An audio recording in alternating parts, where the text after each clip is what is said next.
तो हरीश देखिए, यहाँ पर पोस्टल बैलेट की गिनती शुरू हुई, पहला रुझान भी आ गया है। पड़पड़गंज की बात करें, रोहिणी की बात करें, पहले रुझानों में बीजेपी ही आगे बढ़ती हुई दिखाई दे रही है।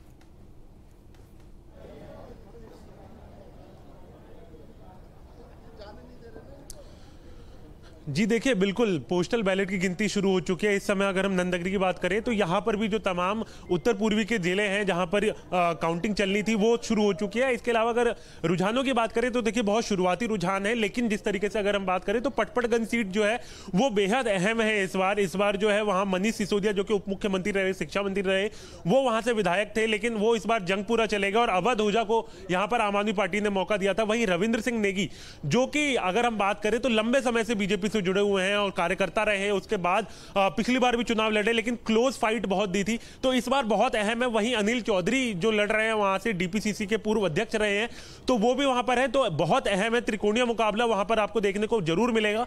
इसके अलावा रोहिणी से लगातार विजेंद्र गुप्ता विधायक रहे हैं, बहुत गढ़ माना जाता है वहां पर बीजेपी की अगर हम बात करें, और विजेंद्र गुप्ता का लंबे समय से वहां पर अनुभव रहा है। तो इस तरीके से शुरुआती रुझान हमें इसी तरीके से नजर आ रहे हैं। देखिए बहुत कड़ा मुकाबला आपको देखने को मिलेगा, जो एग्जिट पोल भी लगातार बता रहे थे, लेकिन इस बार भी यही नजर आ रहा है कि अगले 1 से 2 घंटे में तस्वीर थोड़ी साफ होती हुई नजर आएगी कि किस तरफ जो है ये पूरी पिक्चर जो जा रही है। अगर अभी बात करें तो अभी शुरुआती रुझान आने शुरू हो गए, और सबसे पहले सिक्योरिटी की अगर हम यहां बात करें तो ये देखें कि पूरी तरीके से यहां पर पैरामिलिट्री की टीम जो है वो मौजूद है। इसके साथ साथ जो तमाम दिल्ली पुलिस की टीम है वो भी मौजूद है, क्योंकि बहुत मुख्य तौर पर ध्यान रखा गया है कि किसी भी तरीके की परेशानी जो है वो ना हो, इसको मुख्य तौर पर यहां पर ध्यान दिया गया है। इसके अलावा अंदर की अगर हम बात करें तो बाहर की तरफ से भी लगातार जो एंट्री है उसके लिए बहुत चेकिंग जो है यहां पर लगाए गए हैं। इसके मेटल डिटेक्टर मशीन लगाई गई है। इसके अलावा जो वेरिफिकेशन के लिए आपको पहले पास देना पड़ेगा, उसके बगैर यहां पे अंदर एंट्री नहीं है।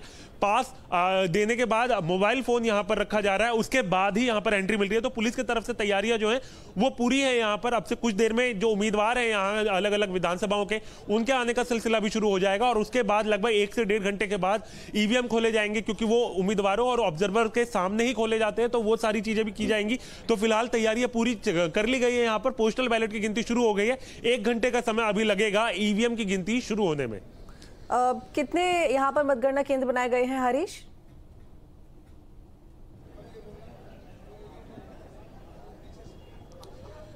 जी देखिए, नंदनगरी की अगर हम बात करें तो 2 बिल्डिंग्स यहां पर तैयार की गई हैं। एक जगह 3 जो असेंबली सीट हैं उनकी यहां पर गिनती है, गोकुलपुरी, मुस्तफाबाद और करावल नगर। इसके अलावा जो आप दूसरी बिल्डिंग दूसरी तरफ देख रहे हैं वहां पर 5 काउंटिंग सेंटर्स जो हैं वो अलग तरह से तैयार किए गए, 5 अलग अलग विधानसभाओं के लिए तैयार किए गए हैं। तो लगभग अगर हम बात करें नंदनगरी में कुल 8 विधानसभाओं की गिनती जो है वो की जा रही है, और उसके लिए तैयारियां यहां पर पूरी की गई हैं। ठीक है, संजीव आपका रुख करती हूँ, क्योंकि देखिए अगर हम दिल्ली की बात करें तो पोस्टल बैलेट से पहले गिनती शुरू हो गई, रुझान आने शुरू हो गए। मिल्कीपुर में कितनी देर में रुझान आने शुरू हो जाएंगे?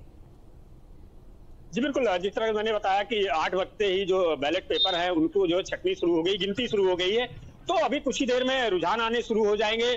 और जब जो बैलेट पेपर है इनकी गिनती होने के बाद जब ईवीएम खुलेगी, ईवीएम खुलने करीब 1 घंटे लगेगा ईवीएम खुलने में। ईवीएम खुलने के बाद फिर तेजी से रुझान आने शुरू हो जाएंगे, जो परिणाम आने शुरू हो जाएंगे।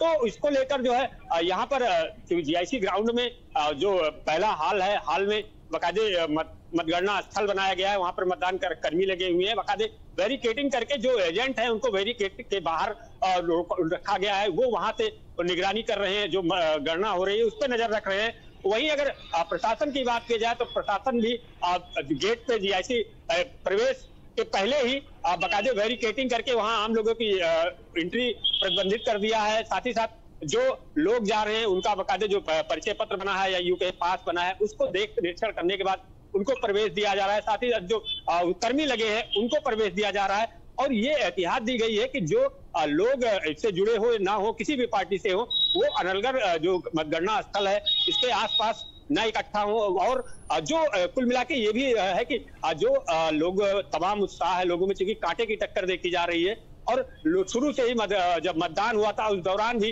कई जगह जो है ये ऐसा माहौल रहा, तमाम आरोप लगे, प्रत्यारोप लगते रहे। तो इसको लेकर भी प्रशासन पूरा तरह से मुस्तैद है कि कहीं भी ऐसी कोई घटना ना हो जिसे अप्रिय कहा जाए।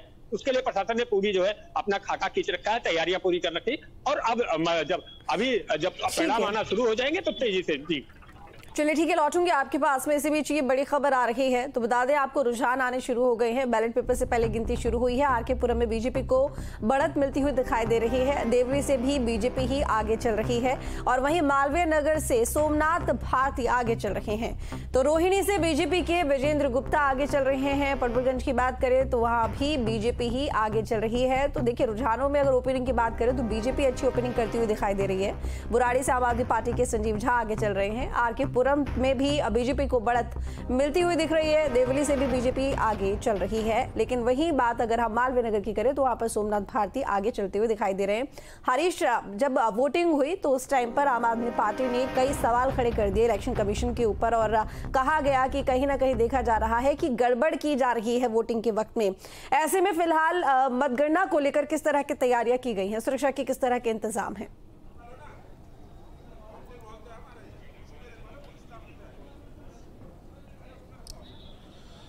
जी देखिए, बिल्कुल मतगणना में किसी भी तरीके की परेशानी ना हो, इसको लेकर लगातार कल भी पुलिस ब्रीफिंग की गई थी। उसमें भी ये बताया गया था कि 200 मीटर तक जो है बैरिकेडिंग लगा दी जाएगी और उसके बाद किसी को आने नहीं दिया जाएगा। बिना पास के कोई एंट्री नहीं होगी मतगणना केंद्र पर।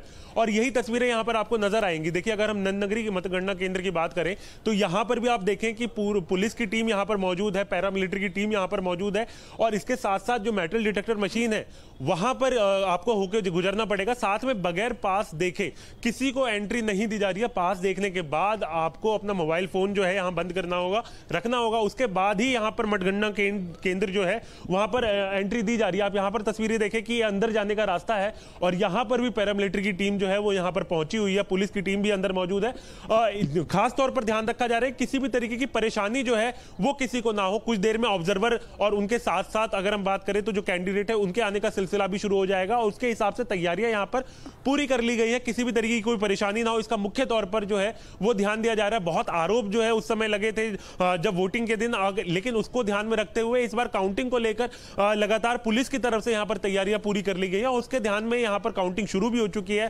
पोस्टल बैलेट खुल चुके हैं। कुछ देर में ईवीएम मशीन जो है वो भी खुलनी शुरू हो जाएंगी। तो तैयारियां यहां पर पूरी हैं। लेकिन अगर हम बात करें कुछ देर में कैंडिडेट के आने का सिलसिला शुरू होगा, उसके बाद ईवीएम मशीन जो है वो खोली जाएगी।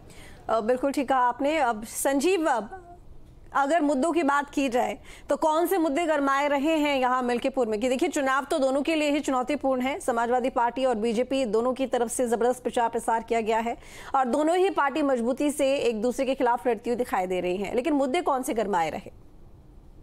जी बिल्कुल, अजीत सर, अगर मुद्दे की बात की जाए, जो ये मिल्कीपुर विधानसभा है ये अयोध्या जनपद का आउटर एरिया है, यानी यह ग्रामीण क्षेत्र है। यहाँ पे अगर विकास की बात की जाए, विकास ना के बराबर हुआ है। तो इस चुनाव में कहीं न कहीं विकास मुद्दा रहा है, खासतौर पर क्योंकि जिस तरीके से अयोध्या धाम, राम मंदिर के साथ साथ अयोध्या धाम का डेवलपमेंट हुआ है, विकास हुआ है।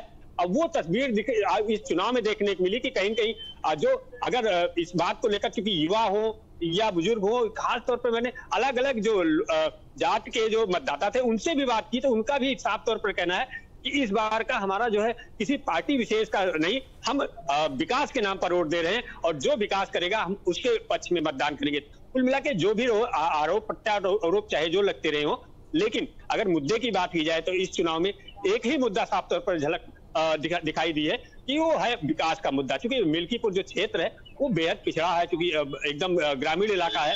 तो सड़कें हो चाहे तमाम जो जन सुविधाएं होती हैं उसका अभाव वहां पे देखने को मिला है।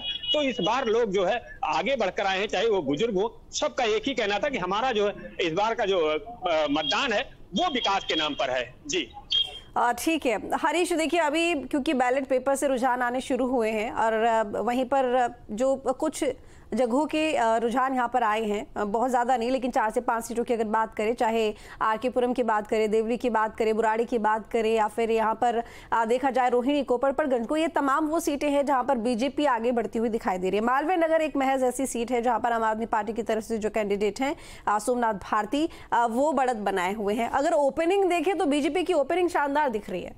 हरीश,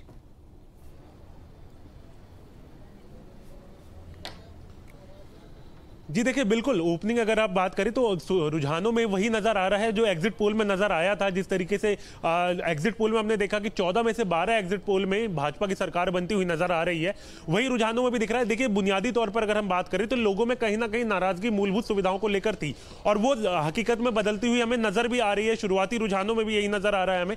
अगर हम बात करें तो पानी की समस्या बहुत बड़ी थी, सड़क इंफ्रास्ट्रक्चर को लेकर लोगों के सवाल बहुत थे, तो इन तमाम मुद्दों के साथ लोगों ने वोट किया। एंटी इनकम्बेंसी जो है वो एक बड़ा मुद्दा रही दिल्ली विधानसभा चुनाव में, तो कहीं ना कहीं वही हमें वहां पर नजर आ रहा है। अगर मालवीय नगर विधानसभा सीट की बात करें तो वहां भी अगर सतीश उपाध्याय जो हैं वो अगर हम बात करें सोमनाथ भारती को टक्कर देते हुए नजर आ रहे हैं, तो वहां भी आपको कुछ तब्दीली होते हुए नजर आएगी। उसके अलावा अगर हम बात करें देवली सीट की, क्योंकि वो गठबंधन के साथ भाजपा लड़ रही है, तो वो सीट जो है आरक्षित सीट है, वहां पर एलजेपी जो है चुनाव लड़ रही है भाजपा की सीट से, और वहां पर आपको बदलते हुए हालात नजर आएंगे क्योंकि ये बुनियादी सुविधाओं का मसला जो है वो बहुत ज्यादा था दिल्ली में। और पटपड़गंज सीट के बारे में जैसे कि हमने पहले भी चर्चा की है कि पटपड़गंज सीट बहुत अहम होने वाली है इस बार, क्योंकि अवध ओझा वहां पर लड़ रहे हैं। मनीष सिसोदिया यहां से उप मुख्यमंत्री और शिक्षा मंत्री रहे, लेकिन उसके बाद वो जंगपुरा शिफ्ट किए गए और वहां पर अवध ओझा को लड़ाया गया। वहीं रविंद्र सिंह नेगी और अनिल चौधरी दोनों बड़े उम्मीदवार जो है भाजपा और कांग्रेस की तरफ से उतारे गए, और तो वहां भी मुकाबला आपको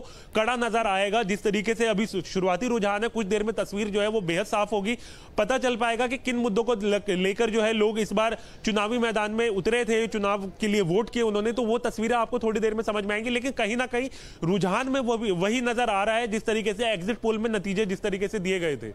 हरीश, आप मुद्दों की बात आप कर रहे हैं कि 10 साल से दिल्ली में आम आदमी पार्टी सत्ता में है,